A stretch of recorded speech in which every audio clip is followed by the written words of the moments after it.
dad started us in the business, and he's the reason that we're still going today.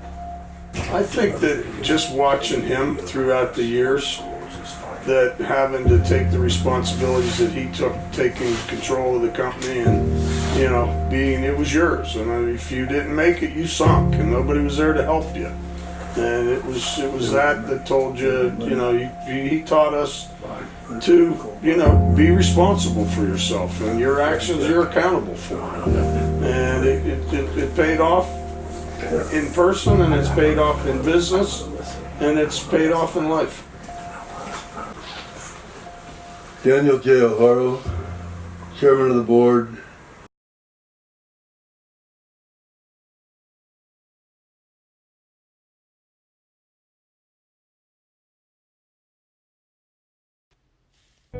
From the very beginning, strong relationships that embodied characteristics of family and loyalty built the foundations of the construction company.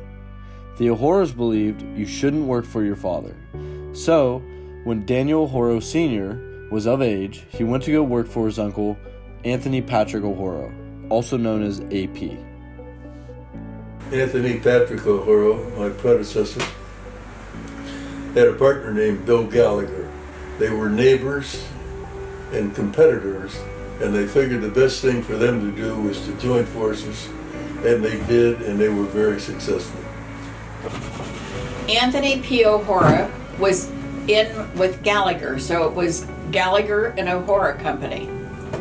And when Mr. Gallagher passed away, A.P. O'Hara bought the company out himself. My father also was in the construction business. He was with Kane, O'Hara, and Haney, but they did primarily road work and sewer work and water line work. They did not do bridges. Daniel O'Hara Sr.'s father was Kane, O'Hara, and Haney. It was a totally separate company. And they went out of business, I don't know, in about I'd have to say maybe 55. And so anyhow, when Dick O'Hara graduated from Notre Dame, he went with the A.P. O'Hara Company because his dad had got retired. And in 1957, your grandfather started then with the company after he graduated from John Carroll. I graduated from St. Patrick's Grade School. When I graduated, I went to Ursuline, graduated in 1948, and left there, and the following September I enrolled in John Carroll University in Cleveland, Ohio. When I went to John Carroll, I was in the ROTC, Reserve Officers Training Program, and I was commissioned a second lieutenant upon graduation from John Carroll. Then he went to the Army. He was in ROTC. But at that time, when you were in college, either you were in ROTC, you were either in college or the draft was gonna get you. If you got out, you were definitely drafted because the war was going on. So or other wars by that time, the Korean and some of those, but so he went into ROTC, so he came in as got out as a second lieutenant, and he went to Fort Eustis, Virginia. And when you get out, you either go for however many years, I think it was 2 years at that time, but things were kind of quiet, or 6 months, and here he ended up getting 6 months. So he was on active, could have been on active duty for, I think, 7 years that you're eligible for that. So he went to Fort Eustis, and we came back, and when we came back, he went to work for the A.P. O'Hara Company.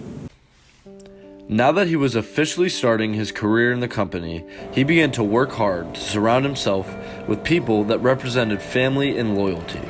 In doing so, he made noble decisions and gave others a second chance at a career and a fresh start in life. When the time come where I was looking for a job, why I called him up and he indicated that there might be some work for me here. So I came in, interviewed with your grandfather, Dan J. O'Horo, and Tom Tenkler, and they made me an offer and I accepted it. Been here for since May of 1986. I was sophomore in high school. We'd go to school during the day, and at 2:30 we'd get out of class and we'd come up to the office, get a pickup truck, and go and seed and straw all the sewer jobs that were going on around the company at the time. 13, 14 years old. Our father used to feel that between football and sports, we would go up to the shop or the office, and they have a high-power washing machine where we'd have to clean in the midsummer 85, 90 degree heat. You'd have to steam clean the grease off of the equipment, and just some manual labor that kind of, at that time we thought was kind of cool. I was really looking forward to going to work here. I could see it wasn't a huge operation. It was a smaller operation where people had some individuality. Dan made me an offer. Like 20-some years old, working in construction, we had fun. We did a lot of things, and we were outside, and it was, heavy work and heavy construction, and so we had fun, but we worked hard, and we got paid good money, so we all liked it. He ordered somebody to specifically do something, and it was on my project. And he's the owner and I'm the project manager. I went out and we were attempting to sell this structure we were demolishing, and we thought there was a good chance we could get approximately $25,000 for it. And but we weren't successful at it yet, and he wanted it torn down and scrapped because scrap money would go into the O'Horo coffers, and which was substantially less than the $25,000. So he went out and ordered the superintendent to tear it down, and I went out an hour later and told him, "Don't you dare tear that down. I'm ordering you not to." So I came back in here and I went into his office to Danny Sr.'s office, and I closed the door. And I said, "Danny," I said, "that building you told Palante to tear down, well, I ordered him not to." And his comment was, "Well, oh, really?" I says, "Yeah, we're going to sell it. We're going to get more than the scrap money for it." And his comment was, "For your sake, I sure as hell hope you do." And as luck turned out, and a little skill, well, we did manage to sell it for the $25,000, and I got out of that problem without getting fired. We're picketing the job, so they needed somebody. They were going to go to court and they were going to file an injunction. So they said, "Who will take pictures?" Well, I'm 18 years old at this time, so I said, "I'll take pictures." I go out and I'm like, look at me, and I'm around all these union guys, and there was 14 police cars, probably a $15, $20 million job. I mean, there were 100 people on the job working, and I'm some young punk not realizing it, and I took a picture, and I'm like, because we were going to file an injunction with the courts, and I didn't realize what they were doing. So these big goons come running at me, they grab me, they're throwing me, and the cops never got out of the car because they didn't hurt me yet, but they were ready to. And my brother comes running, and all these other guys. It turned into this major ruckus. So my father, he's not a real big guy, but he comes out ready to defend his kid, and had to go to court, and he's using language and just going crazy and going off, saying, "If you ever touch my kid," but these are goons that shoot people and throw fire bombs into the front window and all kinds of crazy stuff. But he defended us. I don't know how long I'd been here. I'd been here a year or two, and I came in late. I was working late one night, and he was working late, and it was like 9 o'clock at night. And so I had something to talk to him about, and I went down, and I was trying to explain this problem to him, and he wasn't understanding because it was a complex problem. And so I went over to his desk to lean over him and explain it clear, and he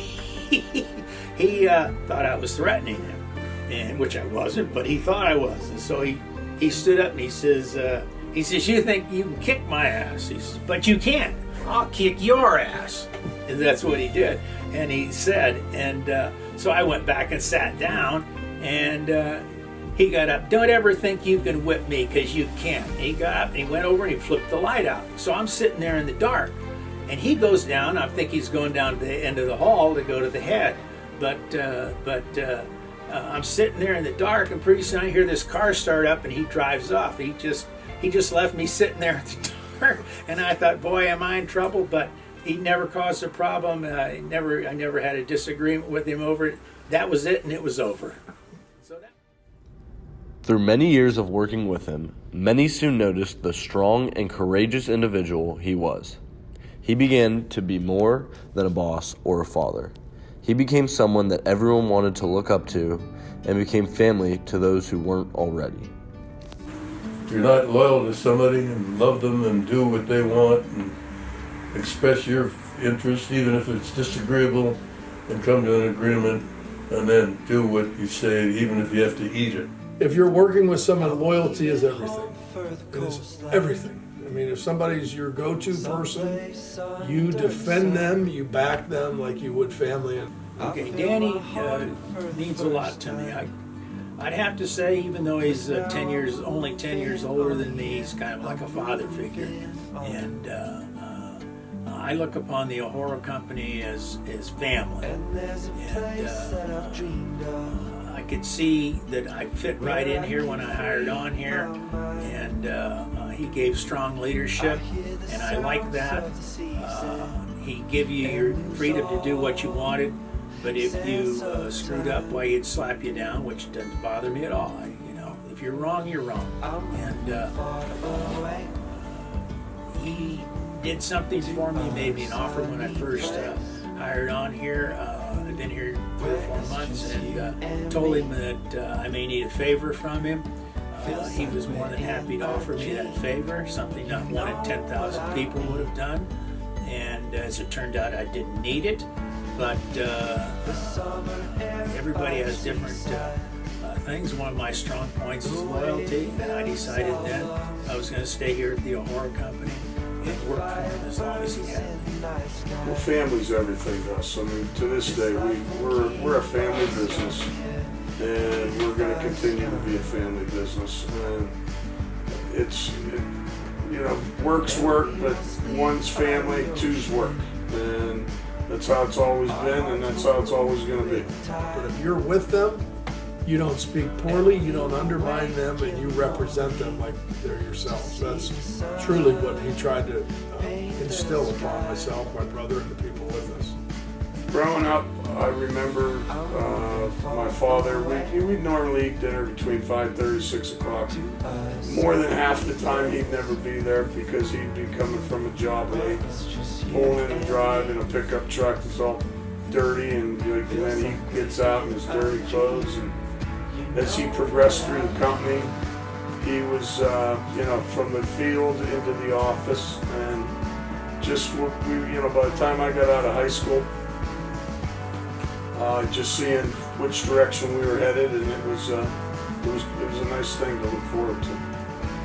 Oh, no question. It's the joy of my life as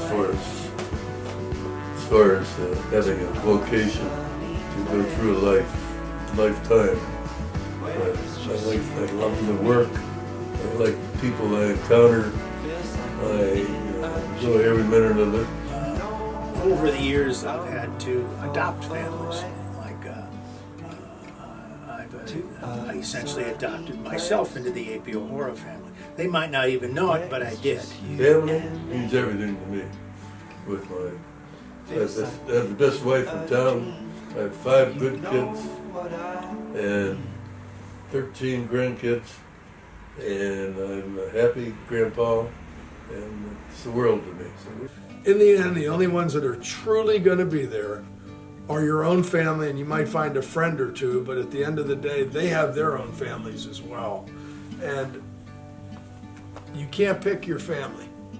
You can pick your friends and the other, and your family is your family. And especially your mother and father. I mean, you get but one mom and one dad, and I think,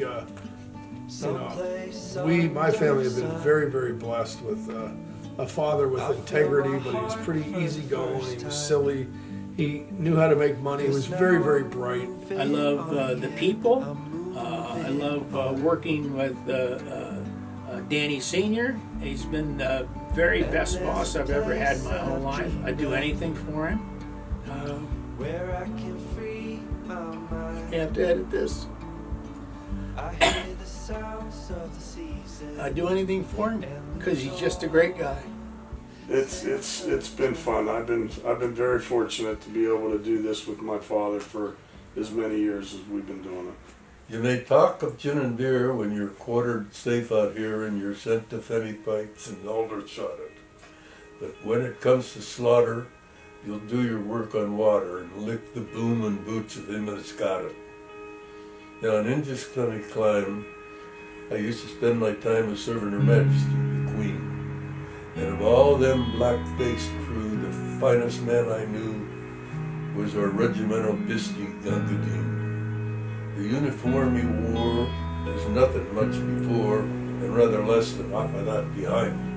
For a piece of twisty rag and a goatskin water bag was all the field equipment could find. I shan't forget the night when I dropped behind a fight with a bullet with my bolt twigs zipped in. I was choking mad with thirst, and the man who spied me first was our good old grinning, grunting Gungadine. He lifted up my head and he plugged me where I bled, and he gave me half a pint of water green. When a bullet came and drilled the dagger clean. I'll be resting on the shoals, giving drink to poor damn souls. I hope you like doing drinks at Gungadine. That's pretty good. That's pretty good to remember all that.